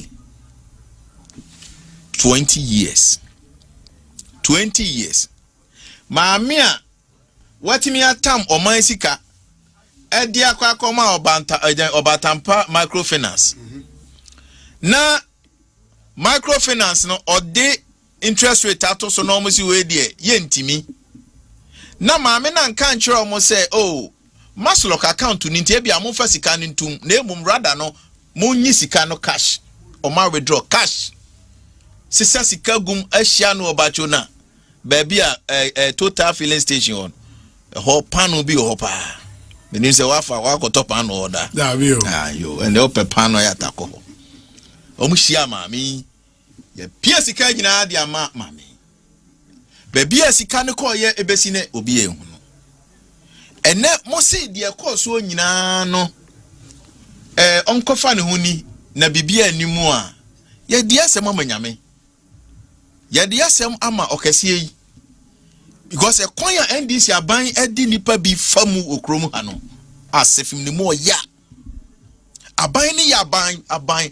obatan bonia ni tirimo online wa yi ne nsuro ni bi agu nchen ena chese wa fa bi chese odwene ho a wonti ase me ni Fred mi hunu aban ya ni tirimo date sa aban a ewo sisi because ade na akwase nyina ya Ghana for but aban no edobi chen bi ena why ne yakokan ya asem akere no why ene yesese yakokan ya asem akere no ye ni kama for ewo baabia sika ye ka ho asem empimonim ene yesi sika na yira nsesem eno nti decision ni say maame no mfa ne hodia ye de asem be manyame na mum what is good for goose is equally good for the gander eno nti de ye kan say law of equity say yetimi bo obi charge na high court edina sem ewie na ye sentence say nipa no na nipa ne appeal ni overturn the decision of the high court dia anie chama wonto me die no de ye kan say opro didi a onwam so didi say dinam tamaklo odidi a chama wonto me susu I was on so didi. Nasa maame no yama na nkoda afiase dia. Ene mo extend this architects no also to our chairman. Because ya chairman no ono no so de to me na ni kwase bia ode koma obi na ode kokoma no. Mama ehwe ne amayi. Kumasi online. Because yaw bankrofo mu and I was a buy no share the sense of the public as we speak. Maybe you maybe hey nankrofo group o hwe nkoma a omu die nyina otimi se obia edi arewo na komam krofo di arewo wa ban ne ho se omanpanyina waba udobi tan bi omanpanyini attorney general udobi tan bi utimi free nkrofo bi nkrofo omu dia before competent court of jurisdiction se mo de mo nsem ne yatwetwam mu nkofie Omua sebi omu nsem kra ye nkanwe ye crucify omu okromu ha ama onamo ya jese ya boni pa bi mase nuam ade na ose mutimi yesa enti lawyer no kreni mesre se ne ekoso no obia ensha ne ho so afutu amde be ma Ghana for no say obi anhye ne ho so emu oya aban na ma yahunu say odobi tan bi enti nya fa ni e be cheche yense mu bebre because o chire mu a ekosisen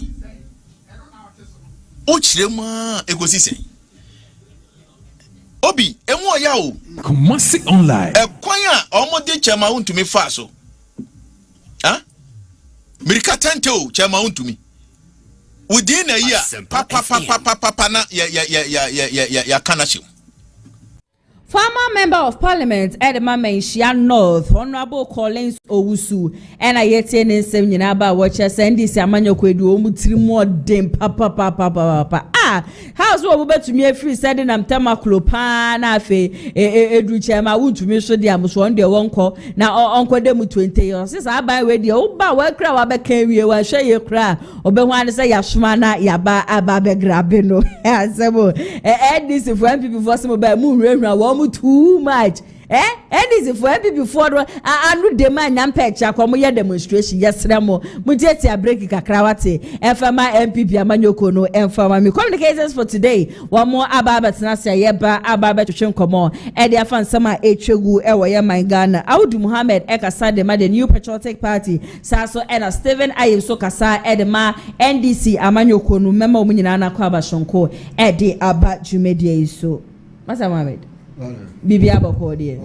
Na yeshia ya che. Papa. Bibi aboko. Eni ema ekosen we NPP mo. Ema ekosen. Bibi adada na akwa. Okay, mo wi am constituency election. As say do. Yeah, constituency elections. I'm kaka. Kumasi online. Because of one or two things be no man to me here, but so what me adwuma we be 80 to 85% there na just say what my do na. Okay. That has been the norm. We call constituency election we 100% that. We na 1 2 baby na or court it has here no na say omo ACC but before back ho aso mama ay adwuma. Okay. Steven. Yeah. Bibi aboko. Bibi ay kama pa. Yes, I'm run ya do. Oh, yeah. Omune hunisa. Yes, before you complain to. Omune person mo criticize on bibi sin bi ma Ghana for hunisa bibi say but me hu bi sa. Na apart from ko for je say Collins aka we kana ma be chin nyina wo hu bibi sa. Oh, say bi o. Yes, you be at me can be tia here and say bi uko do here atem asa awo. Nti anu so won e wo honom ti yo kama me ka bi ene wo say obi a say obi abu no ho. Nti wan say obi ko tete obi fa ho di so dia ene de enya de emfa. Nti anu mo hu say e won sunsun ewu. Okay, yes, yeah. Many continue be remove with your topics for discussion. Measure say Eddie Fimasa Mohammed Hono Mahama orders to Ghana reduction in diesel prices. You madasi na mache weti for enyina na mama obi aha Kumasi online na 1 minute me nua na so waka say kabi mami kabi nchese koko kaseti obi no no great but sometimes so we a leader you have to be flexible you na ayo ha na do your president him say make a chire no the whole member of parliament now can say useless president. They say, hey, president, I will say, oh, I'm even economical. So my catcher presidents were useless. All this thing happens. Achimbuti na catcher president in Islam. So okay, so be a reproach nama I insult the chamber bia. Kadi na achre Dr. Mahmoud Bawumia. I mean, say ya chiwi, but omo de no de the omo chre ye me yapa ne say.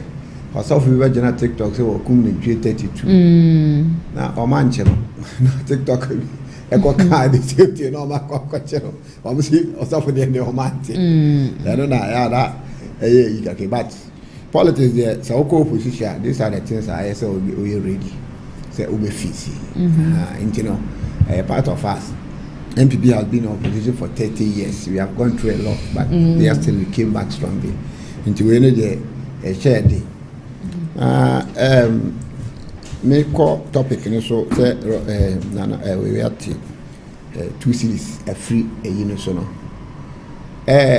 nana ya how Kumasi online da bena ye be jai say ye di fuel by politics en Kenya there say ye politics sure but ya ankasa NPP ni NDC for na ankasa and ye power na ya ka asema enye ye wie a ne e aba na aba be hitie se ne NDC MPP ka se di fuel ye politics e be ko be ba be de e be hitie but normally ayana ye kai NDC what they also said because me say Sami Jemfi as a communication officer e jena simpie su ka say MPP for ka say dwama so eyi na ma ye tuputu omo boa na omo di eto e di ato petrol no so enu nti na e kosoro no sa ta na 95 pesos 95 pesos omo ba ye petrol ba fo no de 1 cedi be kan ho na e 1 cedi 95 pesos na na da na eto a e da ayi no so ti abasisi ana e kosoro no e be bizai this was na adai say no almost say ya ban na enye nti na petrol koso mean you to with him say definitely we don't have control over fuel prices in the world. Yes, it's determining the world market. Even Nigeria crowd one of the online of oil no crano they don't determine their prices into here you need to me no international markets in a determine and there was so many factors that contributed to BB, especially time dollar no could do 17 cedis, which was affecting this the price of petrol. Yanko Payadum, they say dollar no say about 11 cedis, right? Yeah. And it says 70 cedis. That's if you buy some buy that a bedroom 14 cedis, petrol bedroom 14 cedis, breko. Now sell now dollars no around 14 cedis and abibisa na ekoye. Inti there na I assassin see no I say petrol no sa so. That was why NPP for year can. In Kenya sir, in Kenya can say petroleum prices here can because it is not determined by us. Okay. It determined by foreign community and I say foreign determined. Now the NDC for the year no. And I be so they want your power now, but they got the power based on lies. Into no say a dear na sami jim fi baka kire Ghana for say say well market into the course so na enya na kore into ene dear na esi into Kenya sami jim fi e no ba baka kire say see a dear ABCD na esi a na ka ya tie ase because I mean change well market enya well market the listeners will decide it there.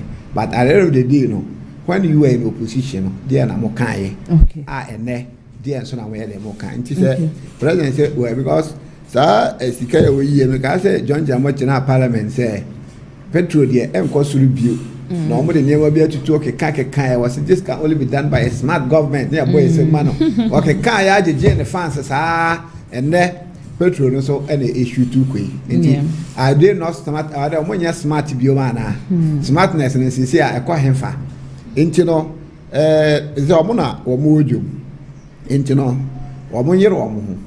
Now the Omo catch a Ghana for na Magana Funti. Say, O man catch you a Ghana for no mini problem. Okay. But because of the Omo Kaye, say, Nana do 3 more day, Nana do I say no more petrol boy day, know you very well there. Petrol prices no enye you control. Okay. Now we can say as net John the man but I quite say we can say Russia Ukraine war no you come 7,000 as they see Iran America buy after one back say Iran and America no affect global and to be say now the internet Iran Russia and Ukraine here now we say 7,000 miles away and fine now for na Ukraine fine because okatrama na asante fo nso kan wi se okatrama pro asema obeka to ho no no online so ati ase enti no so ayi afiri so a ye de ye pay ne se petrol no baba form na lord fe baba form me am je ho mi ko bolga no ha me boka pa enti se ete so a ya kwa Africa ko bi na ha be kwa enti no se ete so a ye but our advice omo ma use police you politics in free petrol homes and some okay but still like sometimes it look like we take Ghanaians for fools excuse me to that way now where you take over for fools because our opposition or the oka over power so the oka yes our bedroom we no one be pie kura nkoto about those political parties because of what we are doing okay masa madu medra o see papa Steven mami the kind of MP, the hard-working MP. So far, I'm saying Mahuno. Na Mentia Tana South for. Na me reminder almost say constituency secretary no me da so me jamina so. Nsa ma bi nti be ndu ana o makai me. And I am say papa kasa no. I'm say so far Mahu MPP ne waka no kre about the time the dollar to CD exchange rate. Watimi ajetum say 17 cedis because do na ma shi omunya no na omunyi ntum say 17 Ghana cedis na fuel no no kre de okan say fuel price no ye determine wo Ghana locally no kre because international word in determine fuel price de emaye na mo medu ba bi a some factors bi so influence ema local in so etimi ye de ema e bi na obo so say $1 to CD exchange rate no. Now, $1 to CD exchange rate that was 2022. MPP was so now dollar no issue to cost no. Emma petrol no etimi issue to cost ro. Emma petrol no turn 18 Ghana cedis. E wo mind dem ha. Me wana world market the same price and year to year. Na 90 between 90 94 to 100. The same price in a ton now bara in the word market. Na nam say aban no e de ne papa gu akwama masidi na timi agina amasidi no like entimi nkosoro eno na aboa ama ne petu no esi ton sa se mampani ati adwen ho ahun se ade ne nkosoro e ma ne manfo no ho be kiro because fuel affect a lot of niema bebre e economy nim enti se fuel no shutu a e ma ne bebre e jamo enti mampani atranse ahun sane batampa e be ye ne magina e na mampani are aye no watima order say yenyi 2 cities emfiri so say na be ya timamfo ho be ha na ma ho say MP fo kwa say gina parliament kan say mampani nsa mebu akontantre o 2 cities no ba bi kura okofa 2 cities abere aba be shim ase say bio ase ese no opposition no amomani so atan kosi ankosi koda so anya de koda because o say na esi kona go papa di o chemu nya no e kire say no kre aban no e bo no ho moden because mo time say no msi ton no ne etimi ton sa ma ne o forma meeting say and onu kwaso ko simika say o say ma patroni re boba for because now abana bo ho modern because fuel no patroni 14 series e other filling stations ame mabu patroni na we ya me re neighbor 1453 which is far better than more than 18 series even go and shell out as a also plan 15 series 1599 1629 1599 1520 oh by ba no pan de na 1629 1599 okay and if I say total na year 16 plus na say far better than omo time no abrana word marketing ya dey e da pepe and I think say man penny the oye no the batampa be ne ma eno ana oye no say na MPP for na esu ne mo Ghana for e fili Ghana for mo fili and me question we dia mama mo fa adwenche no emfa comment section na say emfa mama ye remu with your next topic for discussion Yoko Caesars Dennis Miracle Abua's properties mama sha sin free Steven ho mama ntie we take on this issue me seize properties na me kra no one of my sister station na me kan ho asem say Ghana yama corruption no abeye timude e wo Ghana for so because em say obi aba otimi nsa bo o man sikem na wanya japade bebre say be hwe japade e bo so a ena nko ye adwuma na yesi tua ne kana odia isa japade na I don't think say nkaba now e bi otimi yaire anya sa japade no enti akane akoye say o man Ghana obi aba besom o man Ghana ne de ne say nya so besom oba sebi oba be wia o man no enti I think say the yukufo aye no the right way no matter omo afa no say na me yad me court na bia utimi ko defend na say utimi de bema na de waja pade are ama say wantimi ani bema o say ton na yesa de be hye oman because wantimi ma ewia oman de pade ko oman nya ba akofo na ene dia oman ye fo nchirima but as I can say MPP fo be di oman so ba bia o mulutu ye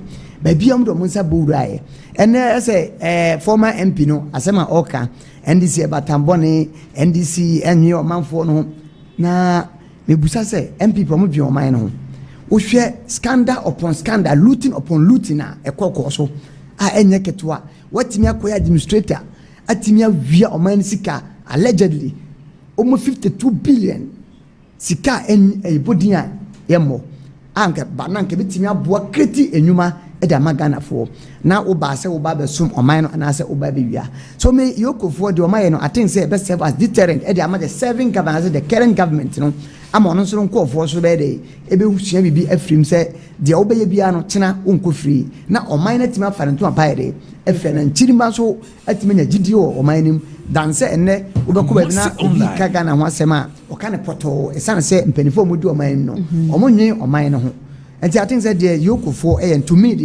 to me make us a papa aban no and I say yokufo first will send a baby sanity about mena corruption about be common thing our man no so at me abrasi those intimate twamkwana ebede betumi abrasi ntimi hu boni bia ere ba unim say ne lawyer lawyer kwesi bocha babonti abeka say 5 bank account ya mo ka say Dennis Miracle Abuaje ewo ya court de nsa atusu emutu kura Dennis Miracle Abuaje onim ho hwe dan 5 year mo bebo yi emutu Dennis Miracle Abuaje onim ho hwe say onim ho hwe say enye ne de wonti din ne kura da onti din ni da ai ona say ebi ono lo ya ne Miracle Abuaje embriefing no but omo ye adwuma ye investigation e ko so ansa na de nsa beto obi ade so no ebi a wo lo ya wonya awe na emum no you could phone him near Omoye because Omo some 50 preocupa near no say ya do Japade or man nam sumasia at me investigating yama. That things on no ente near Mase and to uncle no ne client no and go say now on near Mase and some idea waba media space abekasa. Do you see say what by way by a moon NPP for? And then when you catch a Ghana for say about resetting at the amount of my Ghana. Resetting just all the other production stage. No one for. And the net you buy you say criminal being will be done or my whim. You be hold you John Mama or say book catch a Ghana for any sword a bit left, nature right. And net be a top wishing from one a bit church and a I don't know Mama more GD the moon. As son say Abuga Pele Jidas and say on a prosecutor on one appointee Abuga Pele.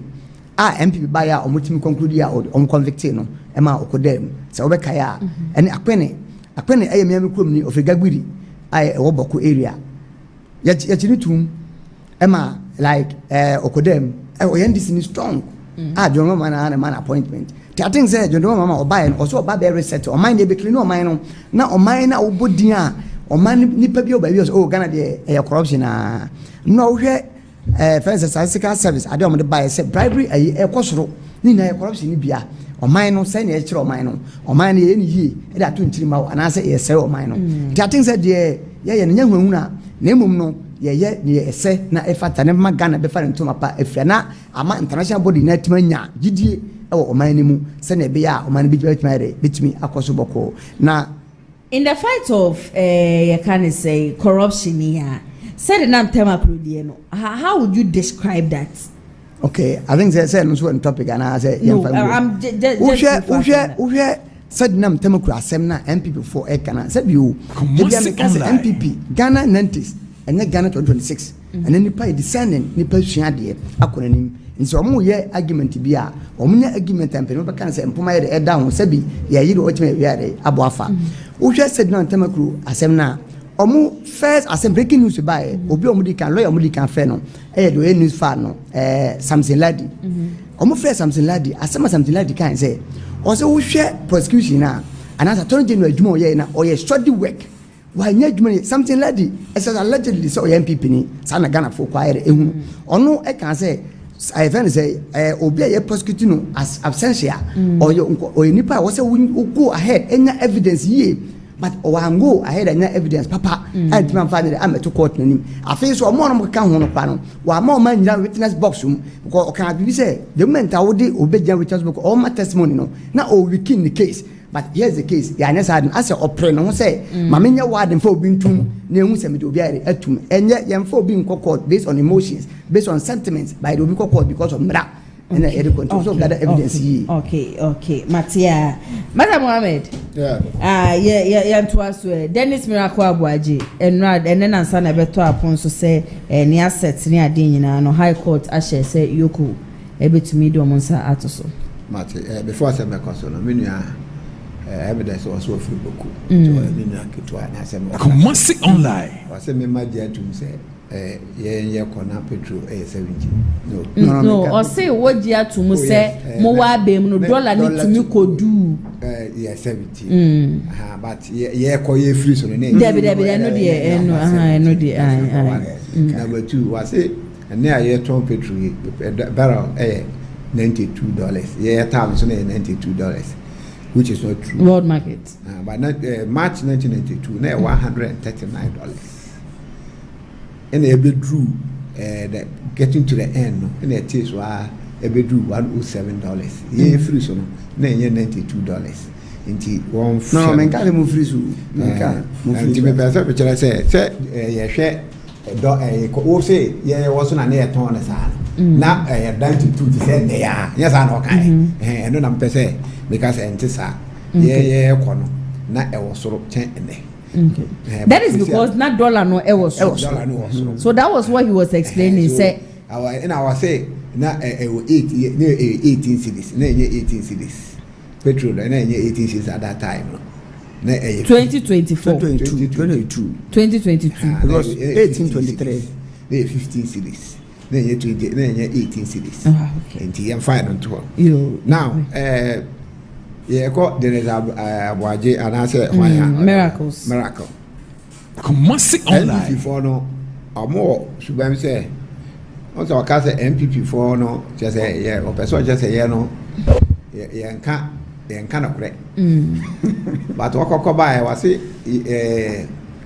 lawyer. Sansala Yanini, a fan and Yanini.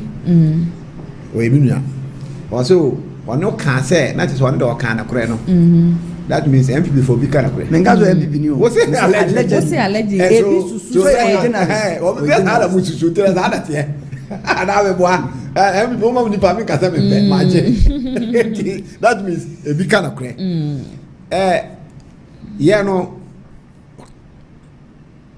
corruption, anti-corruption, and you be a species here, neighbor. You fight corruptions, but the NDC for you be nice. I will say, oh, yeah, more fair corruptions. Oh, so what you cabore? I mean, you cabore. What you worker? Was it no? And I didn't go to. What does that mean? Yeah, we are talking about law here. Mra, and you didn't pay it. You sit on national television say, no. And I didn't go to. Into maybe a layman. How will I take it? I will take it, and I said, oh, yeah, so silence is golden. Yeah. Sometimes I won't even because I to say many upon a general heading cobo.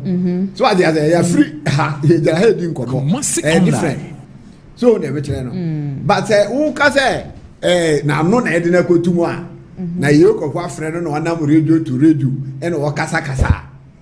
Not just a winter match on another day.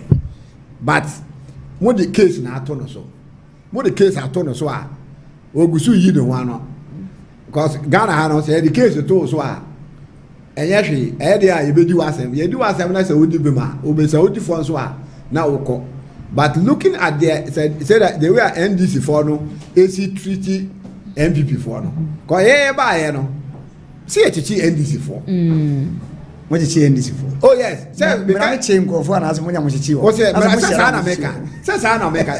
Say NDC for to check go. Say ya but what yes chewo. Ana me boa. Yeah buy chewo. Ya chemo na muchi ye bi here no. But the problem is say NDC near disika. Na ye che MPP so disika. Na ye che na ye ndi o masem. Okay. Where Sangleme housing project. Basically, cool. Mobile, I say, college down danko. Said that Jacques okay, I was say, or my friend must lock a finance a uniman bedra honor. When I can't say I'm through here. When I can't. When I even at all, Crano, there be a many endings for them say, make I say, I won't try a your former financial try in absentia. So was a move so deep body, I won't try in absentia. Yeah, channel. Actually, the new nsem. I'm why you bail and son a walk woman. Ain't you know, ye di asemono. Send it, then they always about tampa for no, or what this can acquire or mind. I must see interest, no, a doors into a money, and then who ye. Investigation a tray, says you cannot come a draft for over to obviously interest no sulu or money. And it is all discussed how the community and say, yeah, him finance all this caliber. There is no records. In the Maslow says he cannot have a goom. But this whole Maslow case with said now, I asked maybe to Chema Sokaka. You're accusing of taking 96 million Ghana cedis. Yes. In the first place, a unique GPRTU and a core agreement. Say, I am going to buy over 350 cars or said at the Amamo. As at the time, agreement no course no. Now you're about 2024. Whatever conversation that 2016. Sorry, near about 2016. Then Nana NPP Amanyoko no eba abemu. And I quite remember carefully say abrantie sticker. Eba bonte be ka kire Ghana for say. Wo mo ye hwehwe mu no sika na said nam tema close wo de kwa akoto car no. Na ya ade na said nam tema close wo sika no so de sika ne bi akeka woni ade. Until they went to sit down and then negotiated a new amount. And that negotiation that went on said the nam tema close wasn't in government. Yes. Yeah. So why then do we still blame Sedinam Temaglo on this whole Maslow case? We blame him because he caused financial loss. How did she cause? It was your finance minister that you released the money. Because as at that time, NPP wasn't in NPP was in power. NDC wasn't in power. No. You can't say. What government is continuous process. It's continuous, but she didn't get the money to do the work. What negotiation? Oh no, negotiation as the government. Oh, your government did it because you.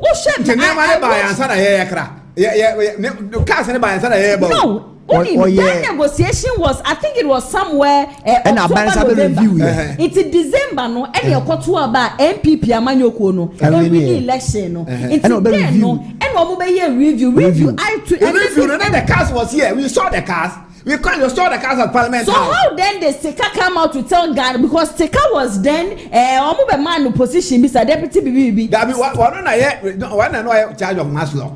Sika came out to tell Ghanaians say Sika na your friend said the name Tamaklu as what they talk cars no that's money amount said the name Bibi account and not Roma review it was the then finance minister and the release Sika no now what is Sika can one cause financial flow into me two bottles of is that what you are telling me?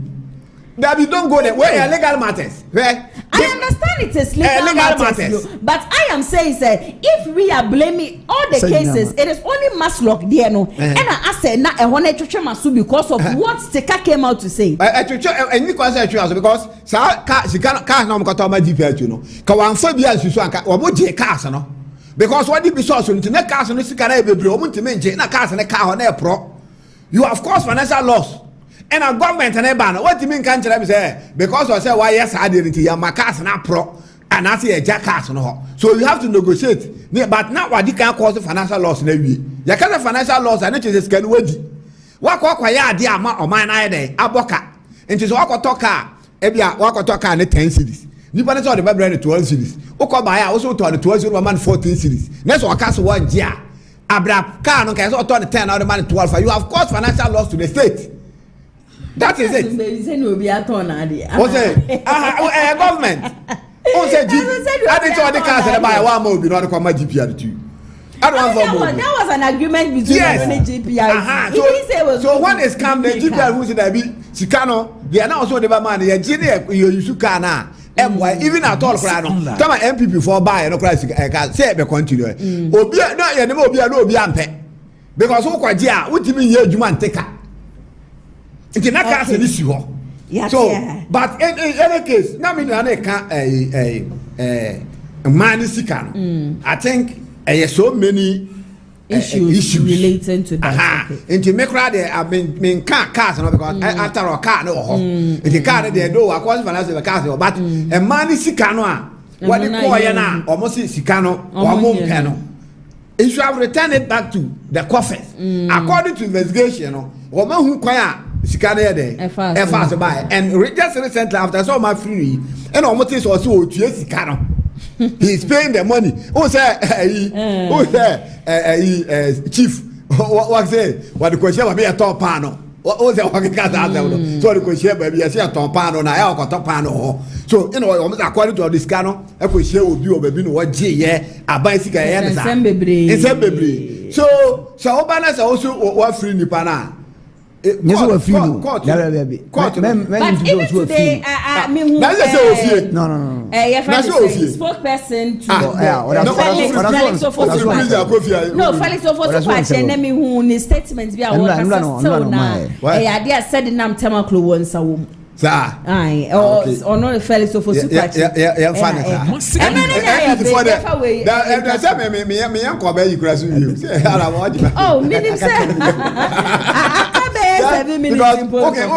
Okay, can you now boom? And okay, can you now boom? I think I'm a Kenyan patch now more demonstration. A Jamosamoye, a deity, I might not hear the way. I've said demonstration, my team communicate so about postpone. Just really? Yeah. I'm like you also organize a demonstration, and yet party, do why MPP all right, but your MPP, double standard. Oh, yeah, double standard. Nana B now or the Babon saying even today I saw Nana B's press conference. Yes, stating again that that's tomorrow. That's what General Secretary said. There have been but it should have been taken. The decision should have been taken by the executive committee. Oh wow, nice. Yeah, inconsistency. Say one way organizer. Or bet me I can't say, but Omoka there. Oh, now NPP for the decision Mamunjai.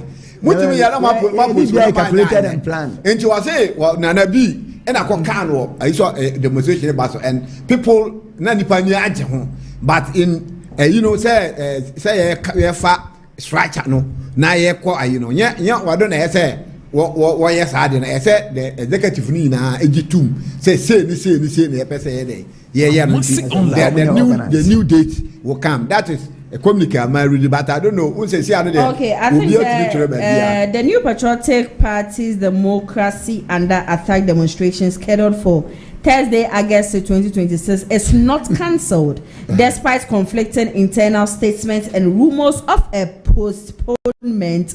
Official media updates confirmed that the nationwide protest will proceed as originally planned. Okay. Nice. This age era no obi atimi ye bibia into that the matters why you careful me dey abeg kan say NDC for there omba free nipa be 10 na je say no mo ye boni bia meanwhile na or they admit say you sika wo mo abi ama ma ja wo mo see ade untumi de me untumi case no me trying to mama I can't just 3 minutes of my time untumi case me lawyer but according to me no am say what transfer a year movie concession movie but one NDC for no ka so 20 years na mo na mo de mara ne ba say obi ko ye galamsey but the charge was not say o ye galamsey. But the charge was say what in the concession will be illegally one family kwan so and online. So that is where we are coming from. So nipa na ye galamsey ni e chena. Say mra na e cheno ana meboa. But say wo say what in the concession will be no be ye fair say illegal mining. Na the one what in the concession will be no wa cheno. Na mo the okwachi so illegal mining in there. Wo say wa ja no one by witness. I think emu rem kakra. That is where we are coming from. Okay, yeah. Say NPP for demonstration almost on babe. Ghana for the inconsistent double standard NPP for omoye. NPP for omuni people bia omutimi. Omo party cry omutimi manage. Party ni organize. E say we koye na general secretary be can say ni kwan say we no also ye we na say party ni kwan say ni party ni wa mo ntumi manage mo party na how come so me manage Ghana say I don't think say demonstration we mo kwan mo say mfaso bi anyere eni so mo say Ghana for adam machi de am so mo hu because no amanfo be ti na mo koye den I think say mo person mo de survey e de kan hu say NPP da so ya akono ana anya akono because demonstration mo koye no me hu mfaso bi ayere e wo so NDC as a chi empenifo be court de omutum obi ni o si abonte so ko demonstration obi ni won ma o ka say o obi kwa koye what I say and I think say the NPP for and Ghana for enhwe omo party kakra bi no say no mo party ni efa no mo kan say Ghana for enfa o manage o mo san 2028 o mo san entoa NDC so na enfa ne papa ye de ema Ghana for san entoa so enfa mo meda Ghana for ina say na etwa to no mamentia me boss ba ko be ye fe no Labane Umar Mohammed dodo na fe na Aji Umar o say oko constituency deputy organizer ewo mampo constituency o say ye pe organization power party a ene o munya nkoma Aji Umar anti be obi ano me chia ne bebre. Okay, wo be jo so obi abeso chia ne. Oh yeah, me chia NDC for the post by regional office. So regional deputy minister was already. Isham there. Political coordinator. Political coordinator. Isham be chia. Yes, what kwa bridge ma be from over. What bridge no wakasa. And regional minister. Say the issue here say party na who say party man am ko have minister. Dem administratively no. Or they distracted. The regional deputy officer not. Nti we no what office. Deputy officer. That be on meet party boy. On meet party for office all. Isham me flower because me no one and no mu ha me person mu ni bia Better was here, Baba said, I told Safre, Rebecca, and wait, Janko, what you share no. It's me, Akoye, Sasson, as Steven, I able so better was here, Papa say, and Utumi, Ebeka, Yona, conversation, I said, and Yasam Katua, no be Samasa, and Mohammed sent to no demonstration, ya, Wamuye, will be Sassen, Yamea, do much. Wobekobia na se wonkobia na na say so we school day chairman want to me attend practically also wonkobi we dey Emilia was wonkobi be ye Kumasi na say dia anka ya dia obekobi anka samre no enya ya be mamenda dwumekwa was so ma say and metumi di dwumadi e be so mu nyina ase ye Danis garage ane wo mo ebo mechi dom ye papa sa bread ye wo pe car atoka tiapo enye de said na cry ba ye bi e kire sam hurria idio dabi ope ka papa atode am srew bra be pie mu Danis garage na bra beje odie say ye Lancho say ye Tacoma say ye V8 say ye Toyota Camry Corolla ne de keka wunyina no wo mu obi e wo mashe ope me kire akwan ya Kumasi asokwa wo mu ni TI Amas energy hwani Mondays ko Saturdays na no wo mu eye available mo ka so de nkrata ne ade nyina no egusu kama wutobia woni aban